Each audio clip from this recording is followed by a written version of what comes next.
Hello, everyone. If you're working in an aviation storeroom or as a receiving inspector, I want you to know something right from the start. You are on the very front line of aviation safety. Your job is absolutely critical.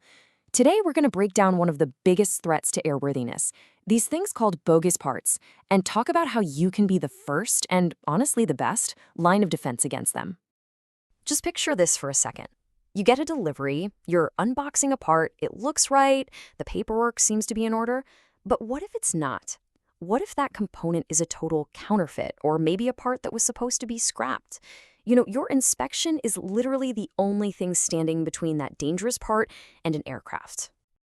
So to fight this problem, we've got to understand it first. Let's get really clear. What exactly makes a part bogus or unapproved? Okay, so according to the Civil Aviation Authority, an unapproved part is basically anything with a sketchy past. Think of it in three ways. Either it wasn't made by an approved company, it doesn't meet the right design standards, or, and this is a big one, it's missing the legitimate traceable paperwork. And this is the real danger right here. These parts are designed to fool you. They can look absolutely identical to the real deal, sometimes with all the right-looking markings and what seems to be correct documentation. But putting one of these on an aircraft, it can have catastrophic results. And I want to be clear, this isn't just theory. These are real cases. We're talking about a helicopter rotor blade that was sold as new, but was actually a piece of scrap from the factory floor. Or an engine mount, documented as being from 1979, that had really been in service on a plane since 1966. That is the level of deception we are all up against. So now that we know what these things are, let's talk about the stakes. Why is this so important right now? And what are the real-world consequences for you and for your organization? The impact of just one bogus part getting through is huge. First, and most obviously, it's a direct threat to the safety of the flight crew and passengers. But it doesn't stop there. Letting one into your inventory is a major regulatory violation. And maybe worst of all, every bogus part that slips by just chips away at the trust we all have in the entire airworthiness system. And this isn't some far-off problem. The CAA has put out a direct warning. They're saying that as enforcement gets tougher in North America, these fraudsters are looking for new places to sell their junk. And where are they looking? Right here, towards Europe. They're actively looking for any weak links in the supply chain. That makes your job more important than ever before. We've laid out the problem, we've talked about the stakes. Now for the most important part, the solution. And you know what? The solution really starts with you. You have the power to stop these parts right at the door, and this simple checklist is going to be your best tool. This 4-step process, you should be using it for every single part that comes through your door. No exceptions. It's simple, it's methodical, and it's incredibly effective because it forces you to pause and check at each critical point. So let's break down each step. Step 1 actually starts before the part even shows up. It's all about that purchase order. Does it clearly define exactly what you're buying? Does it spell out the specific certification you need, like a Form 1? A vague or incomplete purchase order is the first crack where problems can start.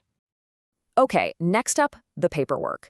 When the part arrives with its documentation, you have to really scrutinize it. Is that Form 1 an original, or does it look like a photocopy? Do the signatures look real? Are there any weird alterations or typos? A fake document is a massive, massive red flag. Now for the fun part, the physical inspection. Get your hands on the part. Does its condition match what the paperwork says? Is it new, overhauled?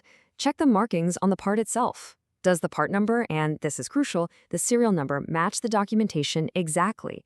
Any mismatch, and you need to stop and investigate. And finally, step 4, confirm your source. Ask yourself, is this supplier on our company's approved list? Did they meet all the quality requirements that were in our purchase order?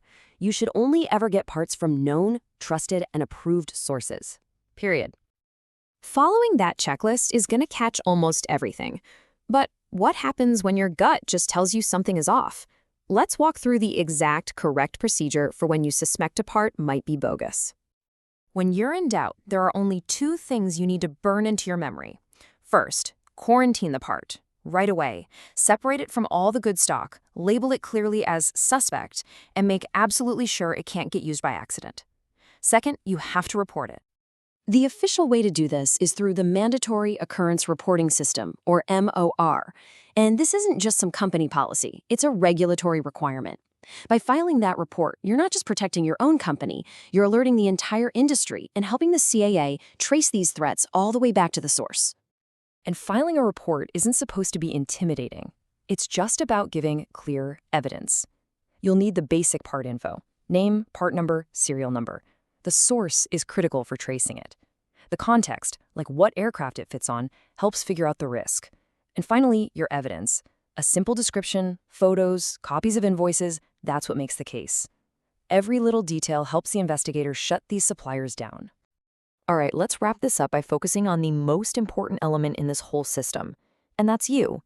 All the regulations in the world just don't work without dedicated people like you on the ground. In the end, it all comes down to this: your careful eye, your expertise, and your commitment to doing the job right. That is what keeps our skies safe. It's a huge responsibility, I know, but you meet it by following these simple ideas. Always check, always quarantine, and always report. Every single part you handle is a test of that commitment. Your signature on a goods received note isn't just a signature, it's a promise of airworthiness. So ask yourself, every day, with every delivery you check, are you ready to be that guardian?